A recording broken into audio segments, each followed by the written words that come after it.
everybody. Welcome back, and thank you once again for joining us at TechSafe in Worcester, Massachusetts at WCCA-TV. A shout out, of course, to our wonderful producer, Adam. And today I have the privilege of inviting back a guest that we've had in the past.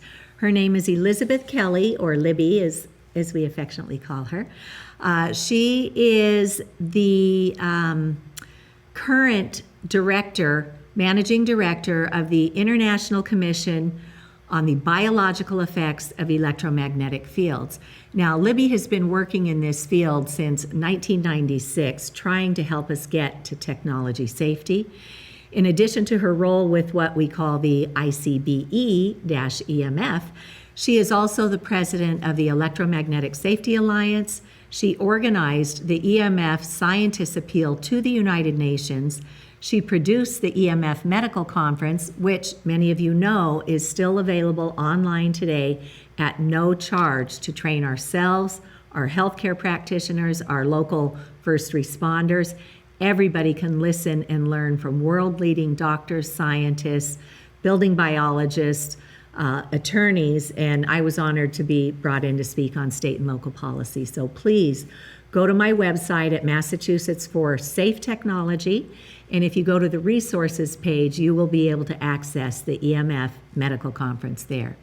Now, in Libby's earlier years, she worked with a number of nonprofits in the health industry, as well as serving a decade at the federal level with the U.S. Department of Health and Human Services in Washington, D.C., and she was instrumental in getting our government to acknowledge that electromagnetic sensitivities really do exist. So, Libby, thank you so much for your tireless work. We are delighted to have you with us today. And what brought me to bring you in again today is that your group of world-leading scientists has recently put out a press release on this new paper that has come out that was partially funded by the World Health Organization. Can you talk us through what that paper is and why this is critically important? Well, thank you for having me on the show, and good morning, Cece. And I'm really glad to be here to talk about this new paper, which we're very excited about. This paper is entitled The Effects of Radiofrequency Electromagnetic Field Exposure on Cancer and Laboratory Animal Studies, and it was published by Myseven et al. This month, May of 2025. And incredibly, this paper concludes that there is a high certainty on the evidence linking radiofrequency radiation exposure to two types of tumors. That includes gliomas in the brain, which is also known as glioblastoma, and malignant schwannomas in the heart, or is known as cardiomyopathy. The paper goes on to establish that they have high certainty that this evidence is very certain. This implies, of course, that the findings reported are trustworthy and reliable.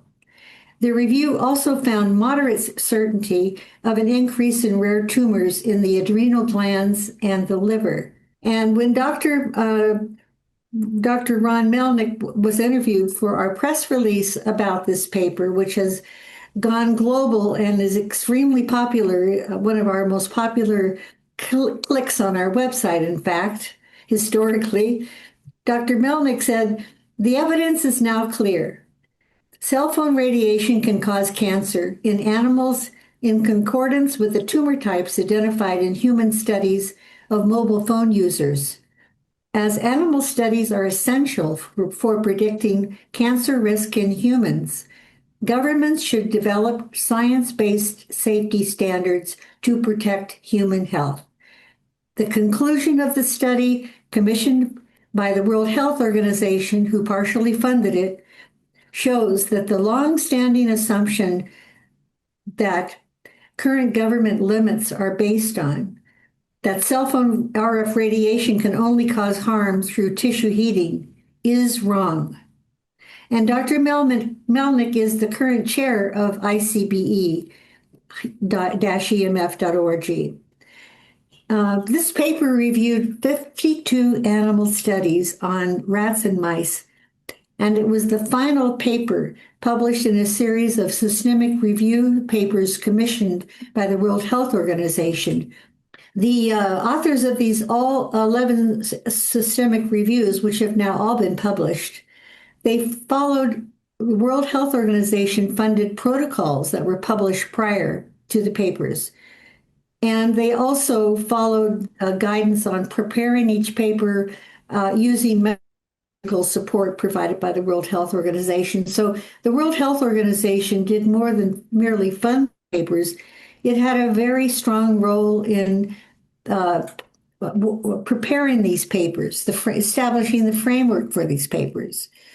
And the systemic reviews were on experimental and observational studies on topics that included human cancer, fertility and reproduction, cognition, non-specific symptoms such as tinnitus and headaches, electromagnetic hypersensitivity, and oxidative stress biomarkers. It should be noted that of all the systemic review publications, it was the only review that reported high certainty of adverse health effects. And the topics did not include a review of the studies on genetic effects. And there is a large number of studies reporting genetic effects. Oh, I think I am incredibly relieved that finally the World Health Organization is speaking up to say wireless radiation, man-made, non-thermal, non-ionizing radiation causes cancer. I'm disappointed in some of the other papers that they've come out with, and I think, if I understand correctly, they excluded some of the really good science in their reviews because we need to account for vulnerabilities for children. We need to account for vulnerabilities to the elderly. We need to account for vulnerabilities for anybody with an existing health condition. And we also need to account for vulnerabilities to our environment, the birds, the bees, the trees, and every biome that's out there. So it was disappointing to see that it looked like there were perhaps industry influences on some of those earlier papers.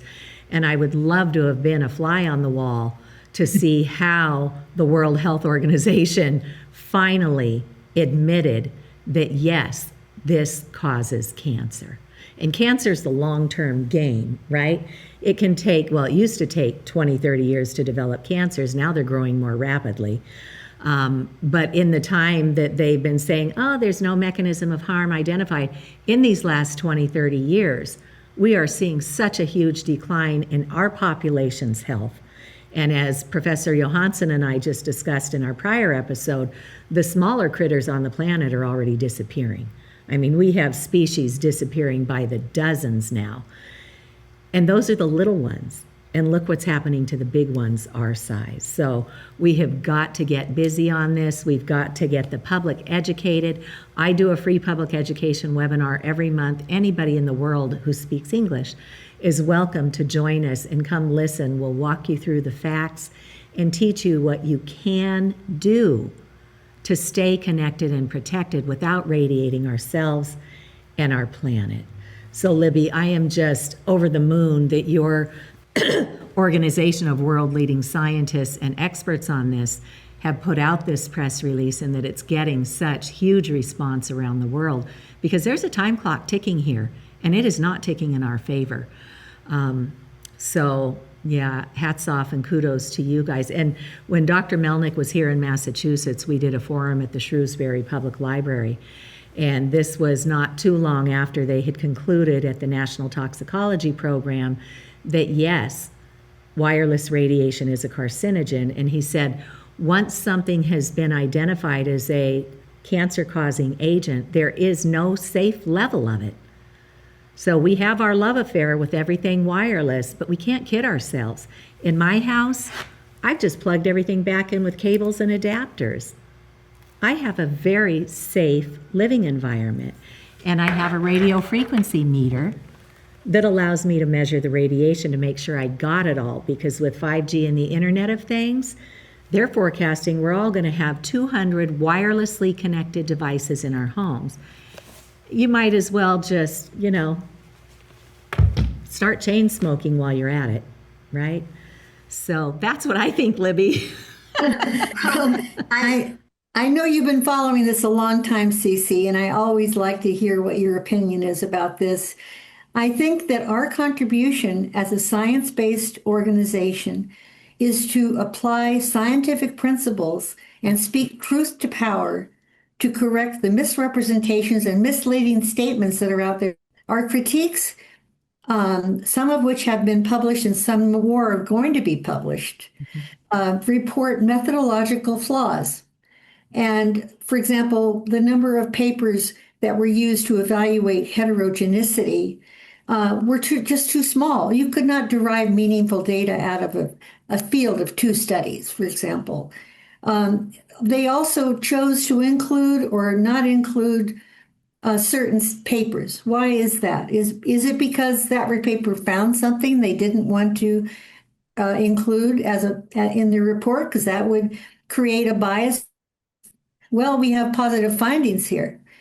That's why this animal cancer report is so important, because somehow it managed to burst through with that opinion based on their review of the science, which included many studies on animals that are very important. For example, as you just mentioned, the National Toxicology Program study and the Ramazzini Institute study, which had confirming findings on rats and mice reporting cancers. Yeah, and we do these studies on rats and mice because it's unethical and illegal to do them on humans.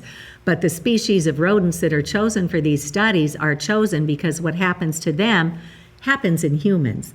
So it's important for the public to understand that, because industry will spin it and say, oh, it's just the rodents, it's not us, but it is us. And that's why the Food and Drug Administration wouldn't accept the NTP study. They know full well that when the NTP produces a study, the next thing that happens is that the Food and Drug Administration does a quantitative health assessment to evaluate that study and to come up with findings whether the study would apply to people or not. And in this case, the FDA from day one said, and this was in 2018, this study is not credible, do not plan to do a quantitative health assessment. They're blocking the findings of the study. Right. And when you look in, the gentleman who made that decision went over to his friends at the Federal Communications Commission, this Dr. Jeffrey Shuren, and said, oh, no, you don't have to pay any attention to that study. We don't believe it. So who's this Dr. Shuren? You look into his background, and his wife is a partner in a law firm that represents big tech, big Wi-Fi, big agri, big farm, all of them. So there is so much wargaming going on with this. And in the meantime, we have species going extinct, and we have chronic illness like we've never seen before in our children. So, Libby, I am so grateful for everything that you and your colleagues are doing. And Dr. Magda Havas was the co-chair of the EMF medical conference that you organized. And I understand that she has done an amazing 15-minute video that talks us through all the reasons why what we're hearing in some of the scientific reviews are not credible, because they're ignoring a lot of the good science. Flawed assumptions regarding FCC, Federal Communication Commission in the United States, and ICNIRP, International Commission on Non-Ionizing Radiation Protection, exposure limits for radiofrequency radiation. Brought to you by the International Commission on the Biological Effects of Electromagnetic Fields, October 2022. Scientific evidence invalidates health assumptions underlying the FCC and ICNIRP exposure limit determinations for radiofrequency radiation.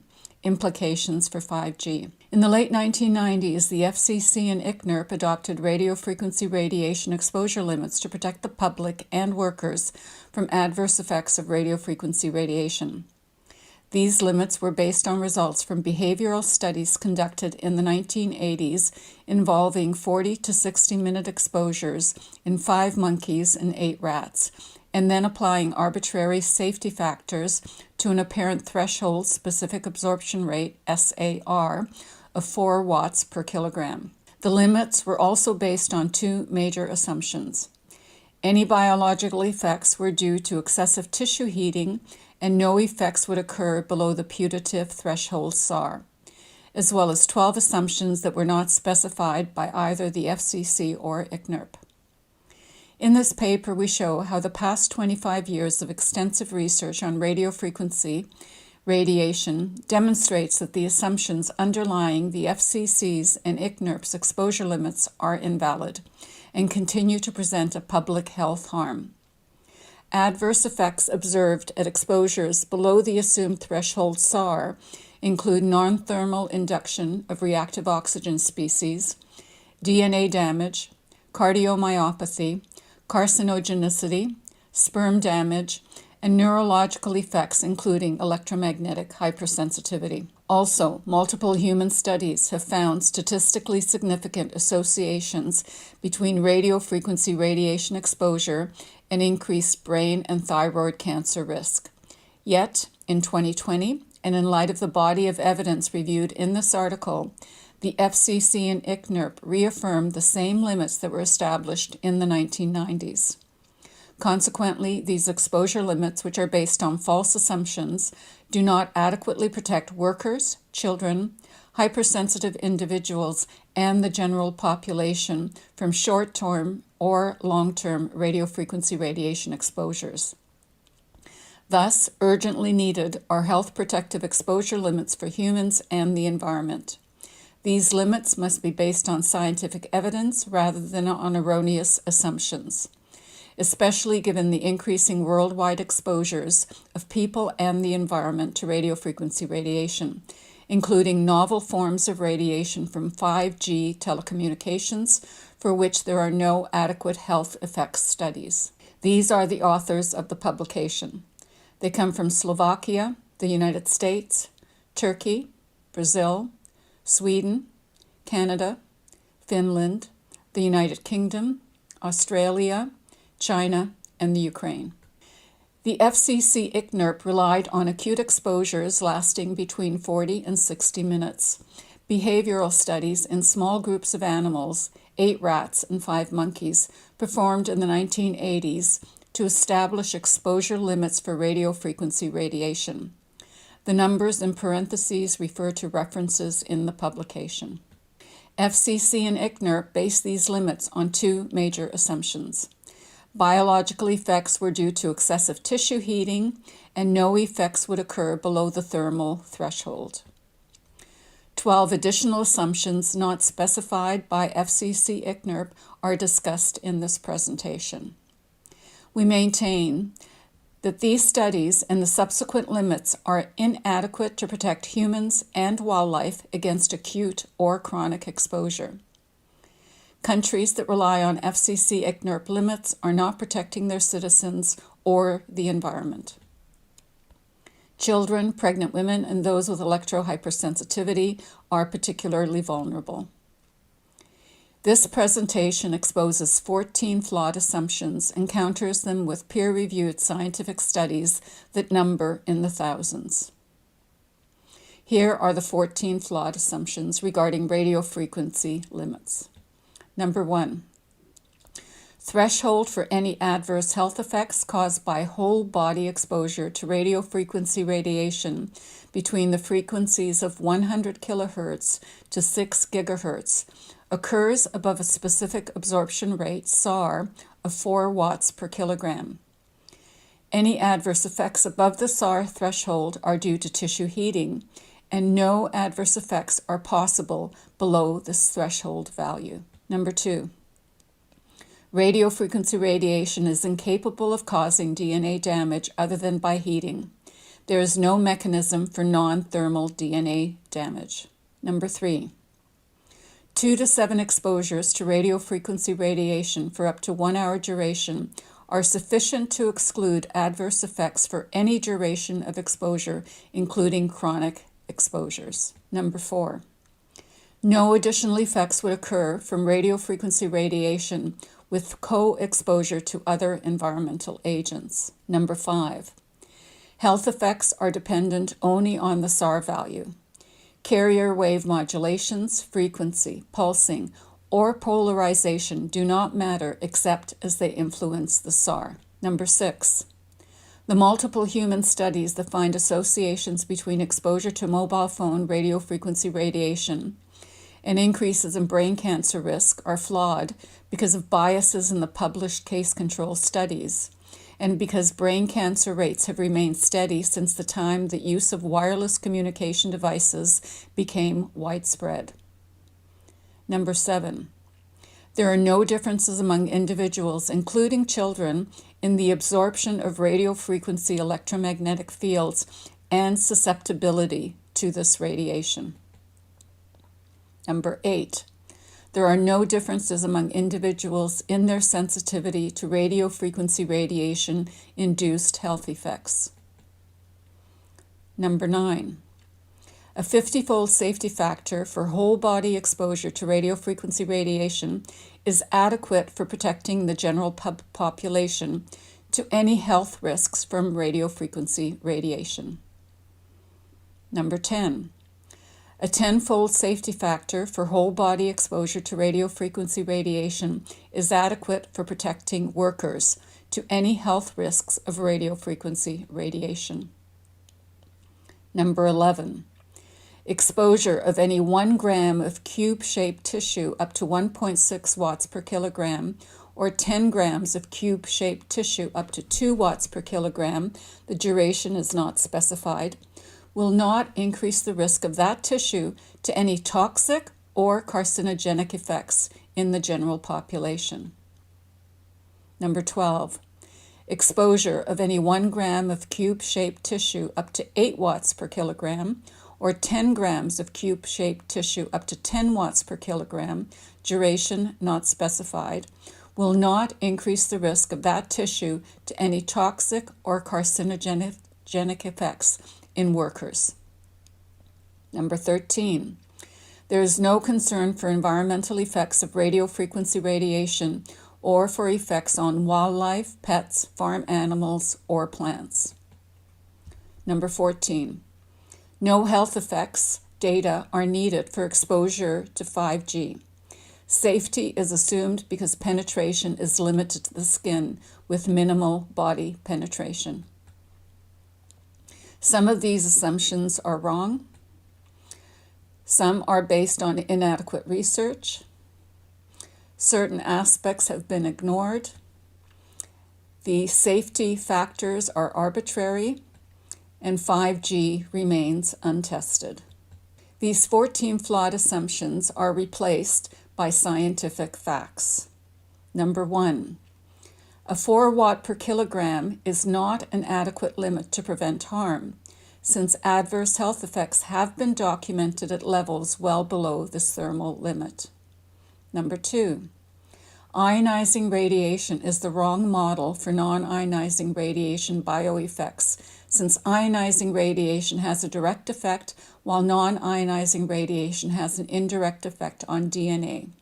One of the mechanisms is oxidative stress. Number 3. FCC and ICNIRP limits do not protect against chronic exposure since they did not test chronic exposure with long-term studies. Number 4. FCC and ICNIRP ignore interactions with environmental agents. Despite studies showing synergistic effects, these are effects that are more than additive with various carcinogens, mutagens, and inflammatory agents. Number 5. FCC and ICNIRP ignore wave characteristics by focusing exclusively on SAR, despite these characteristics being biologically active. Number 6.